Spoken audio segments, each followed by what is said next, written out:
I'm fascinated on people's inability to understand that there is no time machine.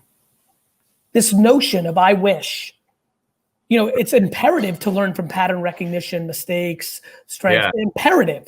Yes. Looking back and dwelling and spending all of that prevent defense using football because I love it. That's something I'm desperate to push on people. Like I know you made the wrong decision.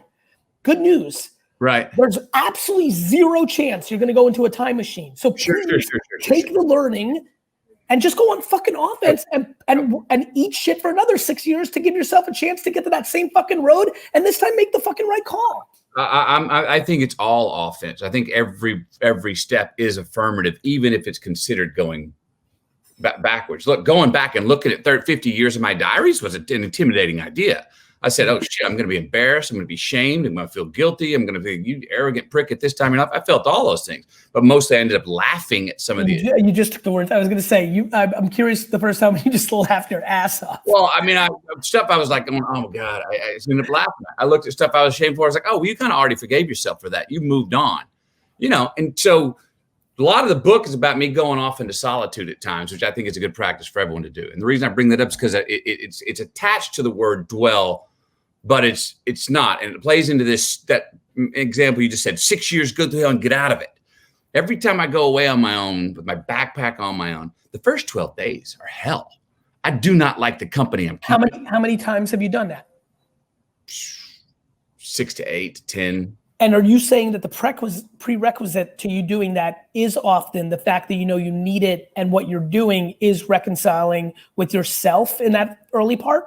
Well, I need memory to catch up. I'm in a world where I'm getting too much frequency. I've got no demarcation between events. I'm kind of playing on autopilot and I'm doing okay, but my head and my heart do not have an Autobahn between them. There's a bit of a dirt road and I got to clean that up. I got to feel my feet on the ground. Spiritually, maybe I feel a little, and so I need to go off and I need to let memory catch up. I need to go listen to myself and find some discernment into my own judgment. What do I want from me? What's going on in the world? What's the reverb here? What am I giving to it? What's it giving back to me? Get some clarity there.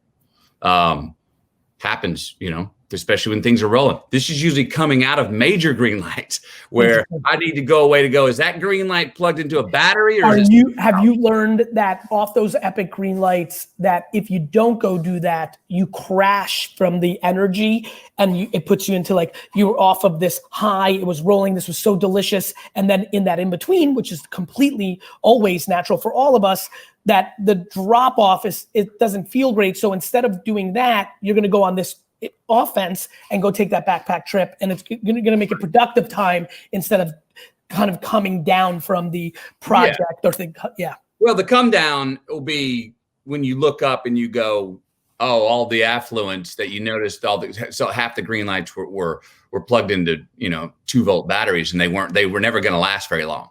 And it's going away to get rid of the ones that are plugged into the toy batteries and going to the ones that you go, oh, that's solar powered. That's going to burn forever. That's burning after I'm gone, which takes you back to shit. Yeah. Mm-hmm. Yeah.